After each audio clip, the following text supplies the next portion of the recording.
Hey guys, Malinda Williams here coming to you from my little home office. I want to share a quick story with you today, one that I think demonstrates how life's little lessons are put on your path to move you to your better place. I hope you enjoy it. I hope it resonates. If it does, please like, share, and subscribe.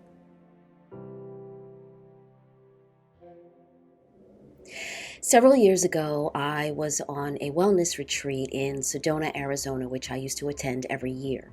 The retreat usually lasts about a week. Some people stay 3 days, some people stay the entire week. But at different points during the retreat, we take these caravans from the city into Sedona, where they have these rocks. I don't know if you've ever been to Sedona, you know there are these beautiful red rock formations that they call these kind of energy vortexes. One year I invited a very dear friend of mine and fabulous costume designer, Tiffany Hasborn.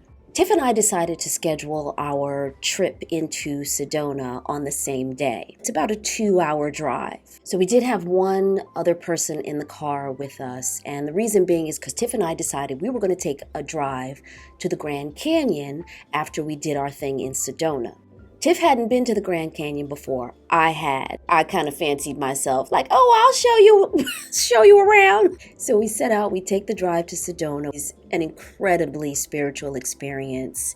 You literally go to these areas where you feel the high intensity. It's like a powerful rotation in the earth. You just commune with nature, you pray, you meditate, you do whatever it is you need to do to clear your mind, get right with God and Mother Earth, and come out better. Like, that's the point. So we get to Sedona, we do our thing, and then we always stop at this little deli where we order sandwiches, we have lunch before we take the drive back to our hotel or our resort. The sky started getting a little bit dark, and so Tiff and I and this other passenger, we'll call her Jay, Tiff, and Jay said, we better get on the road. And one of the retreat leaders said, be careful, there's a storm coming. Okay, thanks, Mom. Now, mind you, this deli sits at the bottom of this mountain. We would have to take this road that climbs to the top of that mountain and puts us on the other side for what I think is about a 4 to 5 hour drive to the Grand Canyon. Now, whenever I tell you a story, I want you to pay attention to the symbolism, the metaphors. The signs are always there. Remember, I said we were climbing a mountain. That's number one. Number two, a storm is coming. That's going to be so key. Wait for it. So me, Tiff, and Jay, we get in the car, we set our little navigation, we're in the car, we kick in, we're having a good time, we heading up the mountain, one road. It's just a 2-lane road, very windy, very curvy, super high trees, like we're literally going into the forest. And the further we get into the forest, the darker it gets, right? Because the trees start getting higher, because the storm is coming, the sky started getting darker. Now, I want you to keep in mind, we're heading up this super windy, we're heading into the mountains. So there was no, turnabout, turnout, whatever you call it. There was no way to take a U-turn. We really did start having second thoughts. Maybe there's a storm coming and maybe we should go on a different day. Maybe it's going to get dark. Maybe we're going into the forest. Maybe we should turn around. Okay, I'm laughing now, but it wasn't funny then. I'm not kidding you. It was not funny. So we're heading up the mountain, and like I said, it's getting darker, and then suddenly it starts pouring. There was no drizzle. There was no warning. It was like all of a sudden, we just crossed some kind of threshold where suddenly we were in a monsoon downpour, storm, lightning, thunder. It was crazy. Like I said, there was no way to turn around. We just had to keep going. We all in the car started getting quiet. I was driving, so I really need to focus. There's like literally 3 feet of visibility in front of the vehicle. There were cars in front of us, there were cars behind us. So I'm like, we're kind of all in this together. And, if we're all driving, if anything happens, like there's people around, right? So I don't feel super crazy. But it got to the point where the visibility became so low, all these cars started pulling off to the side of the road. Now we're all pulled off onto the side of the road. It had started hailing. So there's like literally like these golf ball sized hail, ice balls pounding on our car. And now coming up, there was this motorcyclist who was like passing all the cars on the way up. He was also on the side of the road underneath a tree that was directly next to our car. And he didn't have any cover. He was on a motorcycle. So he was just kind of doing this. And I looked over there and I said, should we let him in our car? And we were all conflicted, like, oh my gosh, is he going to be okay? It's hailing. He might get killed from the hail. We don't know him. It's just not safe. So anyway, we're up there and we're literally like waiting for the storm to pass. At this point, I'm pretty sure we were literally at the tippy top of that mountain. Now, I didn't feel safe up there because I felt like the lightning could strike a tree could fall on our car, and that's that. But I also felt like I can't see.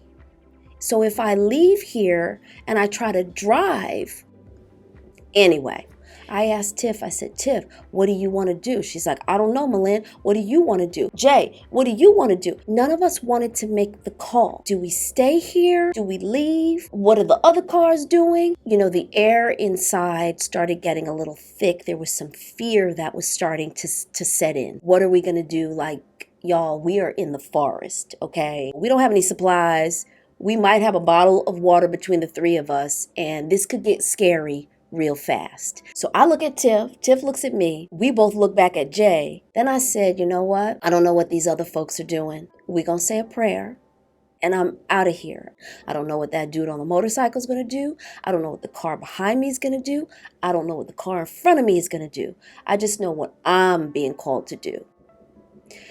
Now, keep in mind, we had sat up on the top of that mountain for a good 20 minutes contemplating, waiting for the storm to pass. If anything, it seemed like the storm was increasing in intensity. And I turned around and I looked at everybody and I just asked, is everybody in agreement that we do this?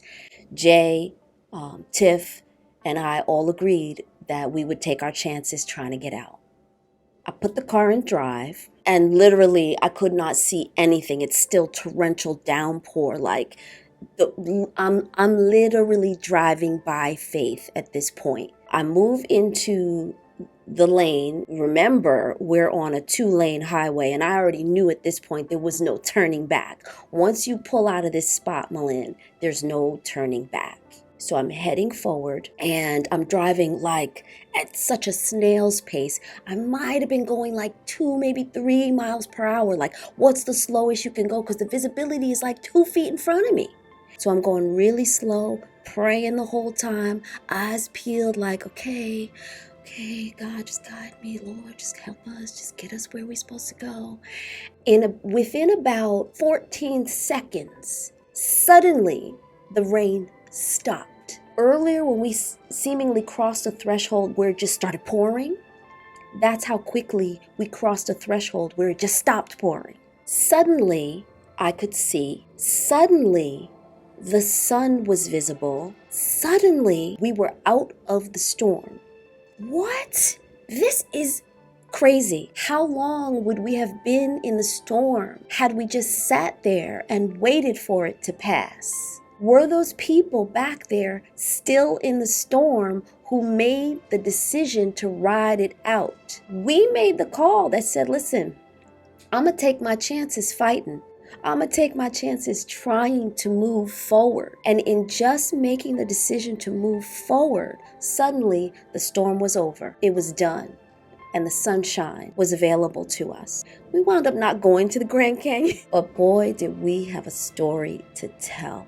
Now, I can't tell you how long that storm lasted. For all I know, it's still raining up there, okay? What I do know is that the lesson for me was that you're going to go through storms. It's going to happen. You can stay stuck in a place, and that fear will keep you paralyzed and potentially put you in even more danger. But you have to keep moving forward. Sometimes you're going to have to slow down, but you can't stay there forever. I don't even think that day was really about getting to the Grand Canyon. I really think it was just about the three of us getting that lesson that said, listen, storms don't last forever. And if we could kind of just help each other get through it, we'll make it to the other side. I know for me, it was one of the greatest lessons, being able to connect and hold hands and bond and share that experience. Storms come and storms go, but there is sunshine on the other side. But you have to move forward. I hope the story resonates with you somehow, some way. If it does, like, share, and subscribe. I will see you back here with another story at another point in time, because I've got tons of them. Oh, don't forget to pick up my book. IamMalindaWilliams.com. It's called The Game of Life and How to Slay It. Have a wonderful, amazing, blessed day, and I'll see you again back here soon.